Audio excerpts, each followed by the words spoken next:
మాల్దీవుల అధ్యక్షుడు మహమ్మద్ మొయిజు భారత బలగాలు తమ దేశం నుంచి మార్చి 15లోగా వైదొలగాలి అని పిలిపించాడు. మా దేశ భూభాగం పైన ఏ విదేశీ బలగాలు ఉండకూడదు, మాది చిన్న దేశమైన ఏ బెదిరింపులను మేము అంగీకరించము అంటూ మాల్దీవుల అధ్యక్షుడు ప్రకటించారు. మాల్దీవుల భద్రతా అవసరాలు ఎప్పుడొచ్చినా భారతదేశం అండగా నిలిచింది. కానీ ఈనాటి మాల్దీవుల అధ్యక్షుడు భారత్ ప్రజెన్స్ను అంగీకరించలేకపోతున్నాడు. మాల్దీవులు ఒక స్వతంత్ర దేశం, సార్వభౌమాధికారం కల దేశం. తమ దేశ భూభాగాన ఏ దేశ బలగాలు ఉండాలి, ఉండకూడదు, అసలు విదేశీ బలగాలే ఉండకూడదు అనే నిర్ణయం తీసుకునే హక్కు ఆ దేశ అధ్యక్షునికి ఉంది. భారతదేశం ఈనాడు కూడా ఇరుగు పొరుగు దేశాలు చిన్న దేశాలైనా ఆ దేశ ఆంతరంగిక వ్యవహారాల్ని ప్రభావితం చేయాలన్న విదేశాంగ విధానాన్ని అనుసరించలేదు. కొన్ని ఎక్సెప్షన్స్ ఉండొచ్చు, ఎందుకంటే మనది పొరుగున దేశం, మన దేశ ప్రయోజనాలకు కూడా ఇమిడి ఉంటాయి. అందులో భాగంగానే బంగ్లాదేశ్ విమోచనోద్యమానికి భారతదేశం మద్దతునిచ్చింది. మాల్దీవుల్లో మిలిటరీ తిరుగుబాటులు జరిగిన సమయంలో ఆ దేశ నాయకత్వానికి భారతదేశం అండగా నిలిచింది. శ్రీలంకలో ఎల్టీటీఈపై శ్రీలంక ప్రభుత్వ పోరాట సమయంలో భారతదేశం ఇండియన్ పీస్ కీపింగ్ ఫోర్స్ శాంతి బలగాలను పంపించింది. అది వివాదం కూడా అయింది, చివరకు రాజీవ్ గాంధీ హత్యకు కూడా కారణమైంది. ఇలా ఇరుగు పొరుగు దేశాల్లో జరిగే పరిణామాల పట్ల పూర్తి తటస్థ వైఖరిని ఒక బలమైన పెద్ద దేశం ఉండలేదు. కానీ ఓవరాల్గా చూసుకున్నప్పుడు పార్టీలు ఎవరు అధికారంలో ఉన్నా భారతదేశ విదేశాంగ విధానం ఏంటంటే ఇతర దేశాల ఆంతరంగిక వ్యవహారాల్లో మనం జోక్యం చేసుకోలేదు. అందువల్ల మాల్దీవుల అధ్యక్షుడు సాధారణంగా ఈ ప్రకటన చేస్తే భారతదేశం కూడా అభ్యంతరం చెప్పదు. కానీ దీని కాంటెక్స్ట్ ఏంటి?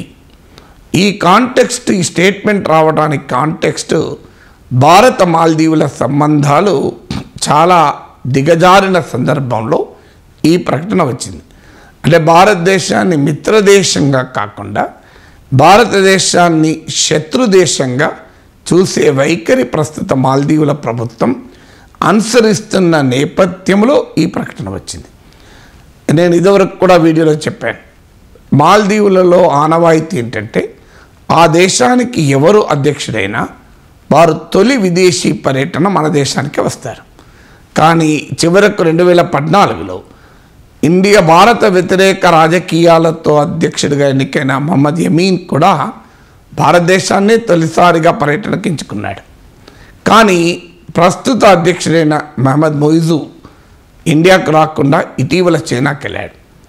అది కూడా భారతదేశ ప్రధానమంత్రి పైన, భారతీయులపైన 3 మాల్దీవుల మంత్రులు బాధ్యతారహితంగా అరాచకంగా మాట్లాడిన నేపథ్యంలో బాయ్కాట్ మాల్దీవ్స్ అనే పెద్ద పిలుపు ఇండియన్ సోషల్ మీడియాలో, డిజిటల్ మీడియాలో రావడము, మాల్దీవుల ఎకానమీ పైన ఇది ప్రతికూల ప్రభావం చూపిన నేపథ్యంలో మాల్దీవుల అధ్యక్షుడు చైనా వెళ్ళాడు. సో చైనా వెళ్ళి అక్కడ చైనాతో చర్చలు జరపడమే కాకుండా చైనా పర్యాటకుల్ని ఎక్కువగా ఆకర్షించే ప్రయత్నాలు చేస్తున్నాడు. అది కూడా ఎవరు తప్పుపట్టలేరు, ఎందుకంటే మాల్దీవులకు వచ్చే ఫారినర్స్లో top 3 countries Russia, India, China. కానీ భారత్కు పోటీగా చైనాను ఆకర్షించేటువంటి వైఖరే మాల్దీవులు అనుసరించడం మనకు అభ్యంతరకరం.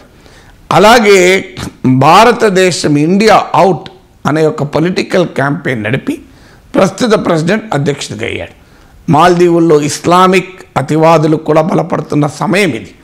అందువల్ల భారతదేశ బలగాలు మాల్దీవుల నుంచి వెళ్ళండి అనే అంశాన్ని ఏదో అది స్వతంత్ర దేశం కదా, సార్వభౌమాధికార దేశం కదా, విదేశీ సేనలు ఉండకూడదు అనే ఒక ప్రిన్సిపల్ ఫారెన్ పాలసీ పొజిషన్గా చూడగలమా, లేదా యాంటీ ఇండియా ఫారెన్ పాలసీ మరింత షార్పెన్ చేస్తోంది మాల్దీవుల ప్రభుత్వము అని చూడాలనే ప్రశ్న వస్తుంది.